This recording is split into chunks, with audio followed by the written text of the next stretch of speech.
Welcome, everyone. It's good to see you.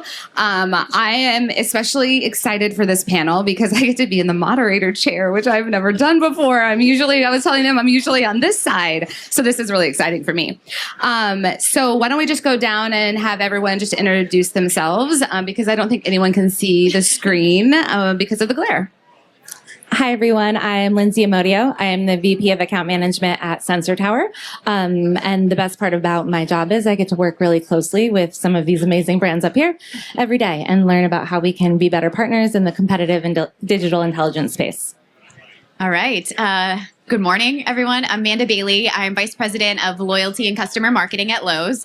Let's see, the best part of my job, or if we're adding that to the mix here, is really just learning something new every day about our customers, about new ways of working, new solutions that we can offer, and how we work and what we do. So that's exciting, and I love to do that every day.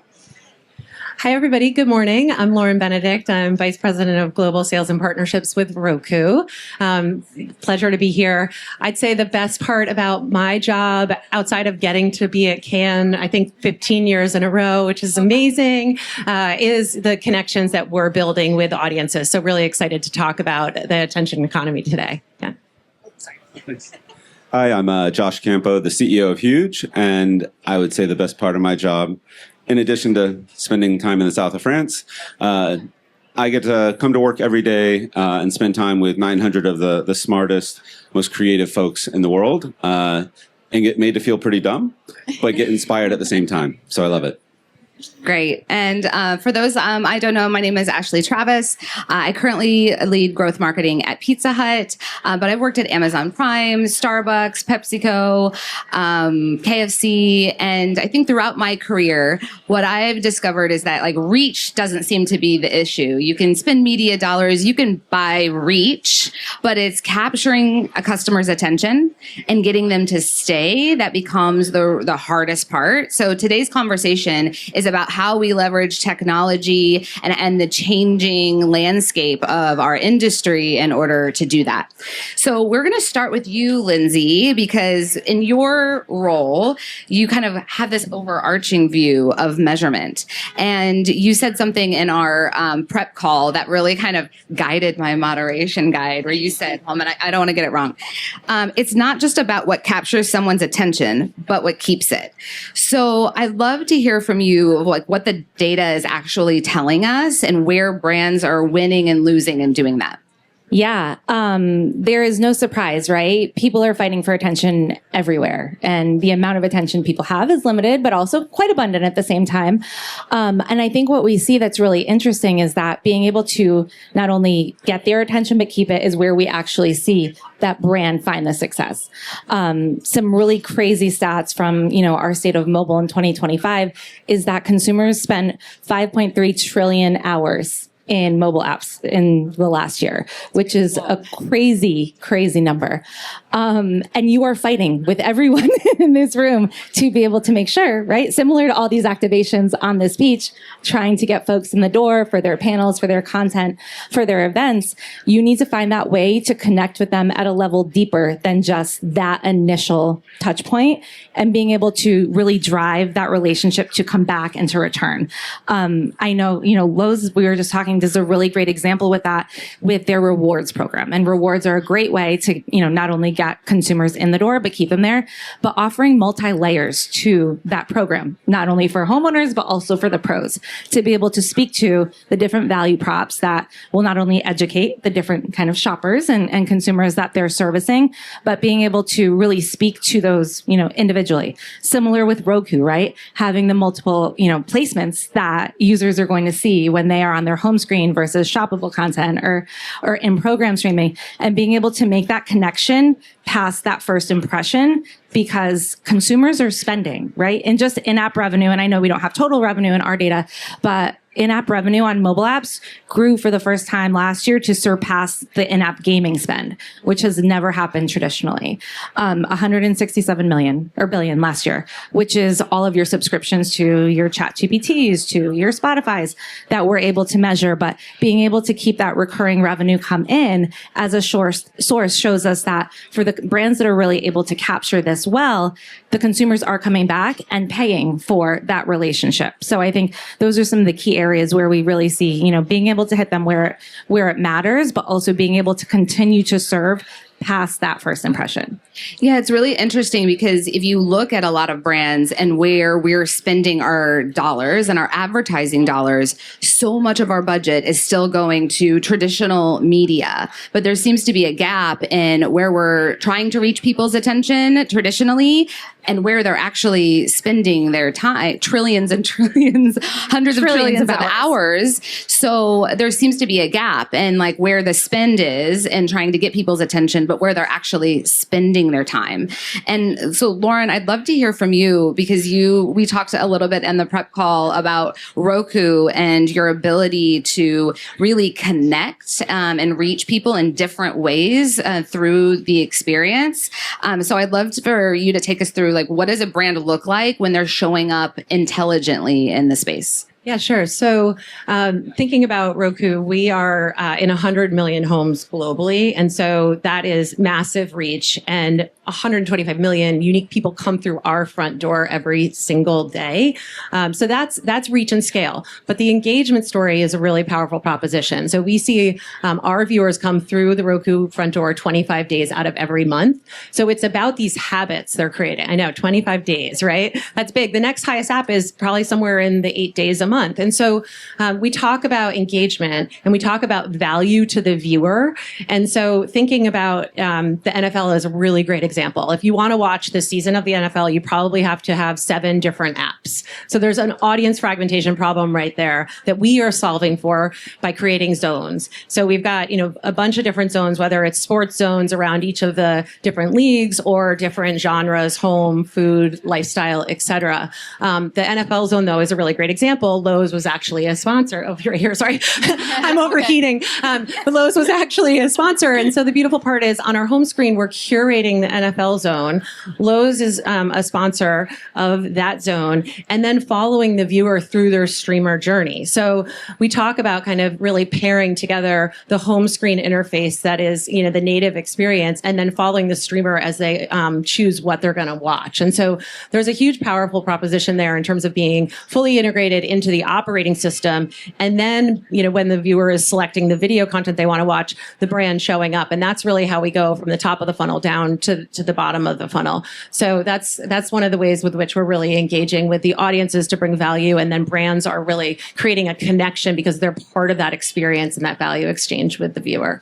That's great. And I think, Amanda, so many brands are still using impressions as the measurement for how they're getting a customer's attention. How are you guys thinking about measurement at Lowe's through some of the things you're doing? Yeah, it's evolving. I think it's really important for all brands to be measuring awareness. Of course, we need to be thinking about that. And as a retailer, it was often just about the next sale and the transaction. And so there were kind of these two bookends of a measurement. And yes, we have to all care about attribution.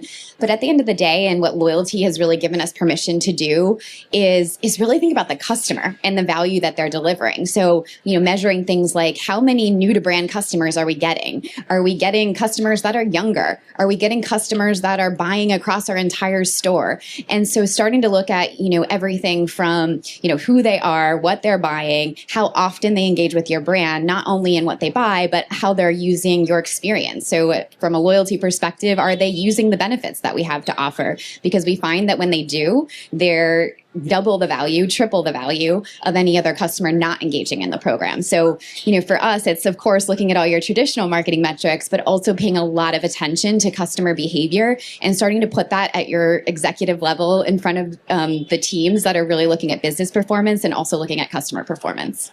And what is a measurement question that you get from a lot of brands that you guys are trying to help either solve or that you need to dispel a myth to really help brands start to get more sophisticated in their measurement?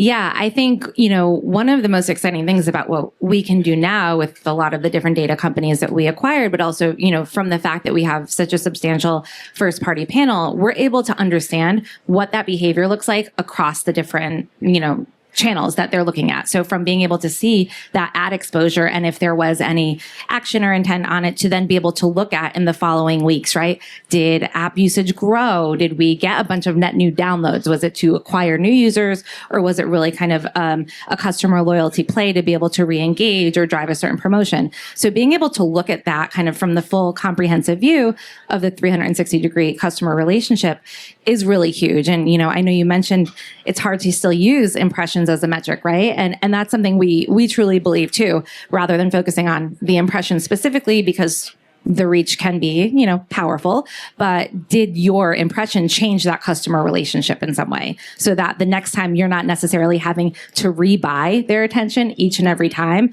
but you're being able to nurture what you've already put in and then where you're able to grow from there. And I think that's really, a key piece to keep in mind. And so as that measurement gets more and more sophisticated, we have more tools we can use to optimize that. So we can't be in Cannes without talking AI, at least for a little bit, just a little bit. And Josh, you said something in our prep where you said, AI has brought us to a place of because we can, we will. And we talked about how, for us, one of the biggest barriers in moving faster on AI at Pizza Hut has been just creative and the amount of creative and composable creative you need in order to actually action against it. So can you talk to us about what a brand actually has to do to start to do composable creative at scale? Yeah, first what I'd say is because we can, we will, but maybe we shouldn't. I think the important part is taste and judgment in a world of AI is absolutely critical. And I think the ability to create content should not be measured by the volume of content we're creating. It should be measured by the engagement it creates. And to do that, we need to be using the data, the platforms, and the brand visions and purpose, and the desire to create these experiences to create highly relevant content, but not in a wasteful way. And that's where composable content comes into play of pull from the content you have, pull from the data you have to compose the right story for Josh, right? Make it relevant to me. We've seen this, I think, over the past couple of years with data and identity and our ability to execute on reach, unlike ever before, is we can find anyone, but we also can't really talk to anyone specifically. And AI gives us this opportunity to turn the moment around a little bit and be discerning in the content we put together, but much more impactful to the consumers that we speak to. Love that. And I think it's a challenge that we all face of asking us, but should we? And at Starbucks, we had we called it the creepy versus cool factor. Like, is the customer going to think this is really cool because it's super relevant? Or are they going to be like, how did you know this about me, and unsubscribe? So let's talk about putting that into practice. I think when we relaunched our loyalty program at Pizza Hut a couple of months ago, we did a partnership with Space Jam and we did a huge activation and swag drops, but we really took it full funnel to a full Hut Rewards AI-driven onboarding system. And so I think it's really hard to do that and measure it really well. So Lindsay or Lauren, I would love to hear from you on the Roku side. Earlier, you talked about that full funnel and your ability to execute full funnel. What is an example of where you've seen it done on your platform really, really well? Yeah, sure. So the example that I shared with the zones is a really good use case and example of the work that we've partnered with brands to integrate them into the sponsorship, starting at the home screen and following through the viewer journey. The research and the work that we're doing, we actually just just released a study with Omnicom Media that looks at the power of how the combination or the sequencing of that creative messaging together really does drive a full funnel solution. And so we like to call it TV's power couple, the better together narrative, where you're coupling, sponsorship home screen placements with video. And we've seen a bunch of different results that are super powerful. So when you buy both together, 3 times brand awareness lift, 6x purchase intent, and then 40% reduction in consideration cost. And so those are just some of like the top line metrics of examples where we've really seen it work well. And we're doing that across a lot of different ways with which we can support our Roku originals and integrate brands into the storytelling in a more meaningful and impactful way. So at the end of the day, it's really about the brands showing up through kind of that full experience and the measurement results. As an interoperable partner, we can work with pretty much every major measurement partner to make sure that we're delivering on the business outcome that truly does matter for the brand and giving them something they can action on so they can optimize in real time to continue to build on the proposition and the relationship that they're delivering to the customer. Great. And I think, we're talking about how we're getting and breaking through and getting people's attention is through this kind of full funnel and thinking about full funnel experiences.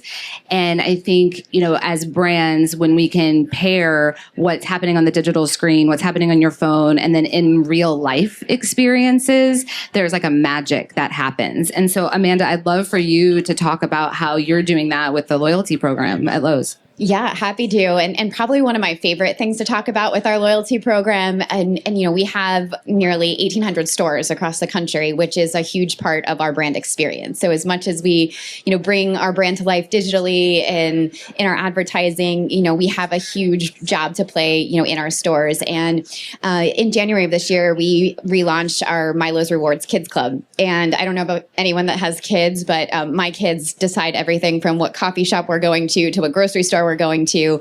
And now we're really excited about them even, saying, hey, I'd love to go to Lowe's this weekend. So for us, it's how do we connect that in-store experience to everything else you're seeing about the brand? So, we do kids workshops once a month and in our stores. And now with the relaunch of the program, we've been able to digitize the badges that you would get on your little apron. So the kids are now looking at their parents' phones like, wait, what's coming up next month? And so every time that kid is doing that, now digitally, they're also getting excited about like, what do I get to build next month? And so we've seen great success in just really thinking about how do we extend the brands beyond the aisles of our stores, off of your screens, to really engage kind of the whole household. And that has been just a really fun journey with loyalty and a way to get attention in a really unexpected way with a whole new generation that is far from owning their own home. That's great. And now I have something to do this weekend with my children. Please do. I'm excited. So Josh, from the agency side, what is your recommendation to brands on how they partner like brand moments and conversion moments and bring them together for one holistic experience? Yeah, I think the first is to appreciate and recognize that we think about awareness and we think about these brand moments as driving that emotional connection and then leading almost linearly to a conversion moment. And I think what we have to really appreciate is the world has moved well past that to where every brand moment is a conversion moment. When you are on platform in Roku, for example, you can't just have the brand moment and leave it hanging. You have to figure out how you're going to provide the opportunity to convert right then. And absent that, someone else could steal that brand moment because we are seeing a lot of messages. We think about hundreds of trillions of hours. The statistic is something like 500 messages a day back in the 1970s and 11,000 today. If you don't provide an opportunity in the moment you've captured somebody to convert, they've got thousands of more things coming at them and you're going to lose them. So I think it's always connecting those two thoughts together. Don't get trapped in thinking this is about awareness or this is about conversion. It's always going to be about both, and we have to deliver on that in the content and in the platform. I love that. I think I won't say which brand I was working at, and I was working with someone who was on the brand experience side, and I asked her how she was measuring success and how this was going to drive sales, and she's like, "Well, my job is not to drive sales." I think though that's where it's not a competition. Like you can have phenomenal brand experiences that convert. Yeah. Like, Yeah. And I was like, isn't all of our job to drive sales or else we don't get paid? But okay. Yeah. And I think what we've done, I think it's part of it is culture. Part of it is collaboration across different functions within marketing to say, hey, okay, you're doing that great brand activation, but hey, loyalty team, why don't you go team up with them and think about how you can actually pull that through into the in-app experience. And that can be hard when you're moving really, really fast. Or you think your job is something else. Okay, so we started today with Lindsay's provocation and about not just capturing attention, but keeping it. I'd love to, we have a little bit of time. So don't rush your answers. I'd love for each of you to think about, like, if you think about 3 years from now, even 5 years from now, and you're thinking about full funnel experiences and how we measure success. We talked about impressions, conversion, sales, measurement in between. What do you think, what is going to be the signal that you'll use to know that a brand has genuinely earned someone's attention and earned someone's trust and is most likely to keep it? You want to start? Sure. I love Josh's point too about, every touch point with your customer, right, is the one that's going to drive the next one. And treating it as such is really where we see that impact, and is so important to remember. If we think about the next 3 years, wow, it's hard to think things are going to get more fragmented, but they probably will, right? Experiential has become such a key piece in terms of, over the past couple of years, how consumers are reconnecting with brands in real life after, a lot of what happened during COVID. But I think the other piece that's going to be really interesting to come into play is from a consumer behavior standpoint, how they are also going to integrate, AI searches and that those shoppable moments into their research, into their conversions, into their education. And I think it's really important for brands to be able to lean into that from the referral engine. It's crazy to think that we're still very much in the early adopter phase of AI. And consumers spent 48 billion hours in AI apps last year. So again, we're not at the trillion yet, but we're in the billions and we're still very early stages. And I think, what we know about consumers and their relationships is they want to be more educated. They want to believe in the culture and the brands and the morals and the, pillars that these brands are built on and what they're bringing in, how they're complementing their life. And so I think really being able to meet that customer in all of the different touch points is important. Going back to your point around like the cool versus creepy, we know that, Starbucks loyalty program is one of the best, right? It's a gold star because Thanks. But because not only, are people incentivized to continually use it, it makes reordering very easy. It makes your pickup very easy.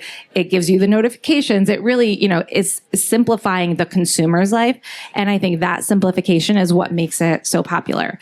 And I think, when we think about the Pizza Hut rewards launch too, being able to tie in the nostalgia of the Space Jam partnership and things like that, people are always looking for the warm and fuzzies of things they remember and what they enjoyed. And now that we have, the 90s and the millennial generation growing up with kids and sharing that nostalgia with them, it opens up more doors for where kind of that consumer reputation and, the way that families think about the way that they are working with and continuing to service brands. So I know that was kind of a long-winded way to get around like that multi-touch point view, but I think that is going to be so important, and for brands to be able to really lean into connecting to users across their AI search, across not only, their ads, but the different ways they're interacting with the Roku TV and different ways that they're just seeing all of the visibility of brands come to market through partnerships, through events, through activities, and through loyalty is really what's going to drive those relationships forward.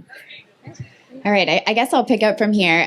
So 2 things you said. One, this notion that everything's going to become more fragmented. I think as marketers and, people sitting on this side, of course, we're going to think that, and we're going to be, worried about all these different ways we have to engage with customers. But remember, we're a customer too. And I think the most important things that brands can do in 3 years from now today is be consistent. Know who you are, show up consistently in every place, whether that's within your own walls or outside of them. And I think that it will become increasingly more important to have familiar branding, to familiar sounds and things that, people remember. And so that is incredibly important as the world continues to get more complex. How do we make it easy for people to remember us? Yeah. How do we make it easy for them to have a relationship with us and giving them great value that they think about, not only when they're interacting with your brand directly in your store, on your website, but also when they're out in their life. And so when I think about the end of your question of like in 3 years, what success looks like for us, we're thinking about, how do we engage the entire, like the multi-generation of customers, right? So I talked about kids. I mean, that's very purposeful. We want kids knowing and having a great experience at Lowe's. So years from now, they think of us. And so if we can, fast forward a bit and everybody in the household knows about Lowe's, everybody's excited about Lowe's and they know and they feel a certain way, that's the win. And so be consistent and think about how you engage with not only the core purchaser, but also the people that influence that decision, which, for many of us is our children. I love that. And being consistent can be really hard. And someone told me once, you're going to get tired of your work 10 times faster than the customer will. So just stick with it. And, it can be hard to keep the team excited and motivated when they're not, coming up with new ideas. So being able to kind of focus their new ideas on top of a consistent foundation. I love that point. Yeah, and I'll build on that. I would say, from a consistency standpoint, the creative storytelling is going to continue to be that powerful proposition. And that can be in 15s and 30s, but I do feel as though advertising is going to be much more integrated. And so that could be, an integration on the home screen of Roku, but it also could just mean that the creative has action ads like what Roku, has to offer, where there's a click to cart and like a truly transaction. I believe that CTV will be truly a transactional medium in the future as consumer adoption continues to kind of progress that way, but also as the creative storytelling gets better. And I would say, that can drive business outcomes, and that's an important proxy for performance. But the other thing that is going to be so meaningful are the things that we're doing that are part of cultural zeitgeist and fandom. So I think about Roku City as a really great example for anybody in the room audience that has a Roku. Roku City is, our Roku Cityscape screensaver, and brands can truly integrate in a really, really authentic way that allows for surprise and delight to the viewer. And so much so that on Twitter, Roku City is tweeted every 11 minutes. So it's how brands show up in those sort of really, truly integrated, bespoke, authentic ways. And then, consumers are talking about that brand outside of the platform, outside of the experience, and making it part of their cultural conversation is really where I think we'll be in the future. All right. So we started the conversation really anchored to loyalty and attention. And the comment around how it can get creepy when we over-personalize. And I think privacy is going to continue to become an increasingly important thing to consumers, and was having a conversation to that effect right before we started. But what we need to also consider is how much private information individuals have handed over to language models over just the course of 2 years. That interface has created a significant level of trust. They are giving it their therapy sessions, their legal questions, their marital and relationship questions. So that trust still exists. And the more that trust exists with a language model and not with your brand, the more you potentially become a brand that exists solely in agentic commerce. And in that space, what you have to be considering is, how do you differentiate? We need to be creating the experiences and the engagements that give consumers a reason to engage with your brand, and not just tell an agent to handle it. Because that agent already has more trust than your brand does. And I would tie that back to, from a KPI perspective, is lifetime value. I think we're going to continue to focus on markets get repeatedly saturated. How do we think about lifetime value, multi-generational lifetime value as the indicator of, as a brand, are we succeeding? And what would your follow-up question that I did not prep you for, what would your top tips be for a brand in feeding the LLMs to show up really well in those moments that customers are asking questions? Yeah, first, if you're not already thinking about your digital experiences as having two distinct audiences, human and agent, adopt that mentality right away. And then begin to have a perspective of how do the models consume content. And this is constantly evolving. So this game is unfortunately a tiresome one because month to month, it could be different. You have to stay up with that. The tools are evolving very quickly to help. But you have to be appreciating you're no longer just speaking to humans. We've now added a whole different level of complexity for that. That's the way you seed in there most appropriately, but also recognize all of your experiences that are not owned, that are out there. The AI is learning from that about your brand too. So be sensitive to PR messages, to influencer messages, social, all of this is going into that model. And so being a steward and at least aware of that content is critical. And it doesn't go away, right? Like No. it stays there. Nothing on the internet goes away. Yeah, maybe I'll just build a little bit too, because I think it's interesting. We used to think about keywords and like kind of singular, answers. And now you have to have conversations. So, everything, we're building into our Milo app and all of the things is about, we're starting to have more conversations with customers, whether they want to or not, because that's how they're starting to talk. So the search bar is no longer just giving you one-word answers. They're putting full-on discussions in there about their projects, about their homes, about their life. And so how your brand is learning that and able to respond to that, I think is very critical. And it's forcing a lot of transformation in just not only the tools, but even, how you think about serving up content and experiences, because that conversation is now expected. Absolutely.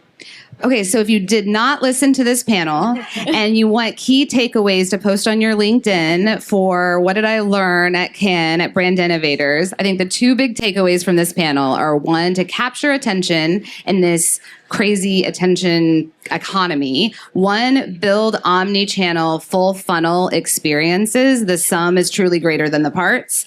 And two, learn how to feed the LLMs and think about your digital experiences with two audiences, your customers and the machines. So I think that's great. So you can write it down or come up and ask me and I can help you write it down so that you sound really smart on LinkedIn. So thank you guys so much. You were wonderful. Really appreciate it. Thank you. Thank you.